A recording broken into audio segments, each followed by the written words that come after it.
നമസ്കാരം. കലിക ന്യൂസിലേക്ക് സ്വാഗതം. കൊല്ലം കടയ്ക്കലിൽ ചടയമംഗലം എക്സൈസിന്റെ നേതൃത്വത്തിൽ നടത്തിയ പരിശോധനയിൽ 5 ലക്ഷത്തിലധികം രൂപ വില വരുന്ന നിരോധിത പുകയില ഉൽപ്പന്നങ്ങൾ സൂപ്പർ മാർക്കറ്റിൽ നിന്നും പിടികൂടി. ചടയമംഗലം എക്സൈസ് റേഞ്ച് ഇൻസ്പെക്ടർ രാജേഷിന്റെ നേതൃത്വത്തിൽ കടയ്ക്കൽ, ആനപ്പാറ ഭാഗങ്ങളിൽ നടത്തിയ റെയ്ഡിൽ പനമ്പള്ളി സൂപ്പർ മാർക്കറ്റ് എന്ന സ്ഥാപനത്തിൽ സൂക്ഷിച്ചിരുന്ന 5 ലക്ഷത്തോളം രൂപ വിലമതിക്കുന്ന 650 കിലോയോളം നിരോധിത പാൻ മസാല ശേഖരമാണ് കണ്ടെത്തിയത്. സ്ഥാപനത്തിന്റെ ഉടമസ്ഥനായ കടയ്ക്കൽ മുക്കുന്നം സ്വദേശി സിയാദ് എന്നയാളുടെ പേരിൽ കേസെടുത്തു. കഴിഞ്ഞ 2 ആഴ്ചയ്ക്ക് മുൻപാണ് ചടയമംഗലം ഇളമാട് നിന്നും 5 ലക്ഷം രൂപയിലധികം വില വരുന്ന നിരോധിത പുകയില ഉൽപ്പന്നങ്ങൾ പിടികൂടിയത്.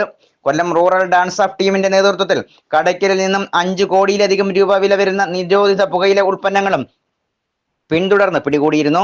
മദ്യത്തിനും മയക്കുമരുന്നിനും ലഹരി ഉൽപ്പന്നങ്ങൾക്കുമെതിരെയുള്ള ബോധവൽക്കരണങ്ങൾ പൊതുസമൂഹത്തിൽ ഒന്നാകെ നടക്കുമ്പോഴും അനധികൃതമായി പണമുണ്ടാക്കുവാൻ വേണ്ടി നാടിനെ നശിപ്പിക്കുന്ന യുവതലമുറയെ ഇല്ലാതാക്കുന്ന ലഹരി ഉൽപ്പന്നങ്ങൾ വിൽക്കുന്നതിൽ ആളുകൾ വീണ്ടും സജീവമാകുന്നു എന്നുള്ള സൂചനയാണ് ലഭിക്കുന്നത്.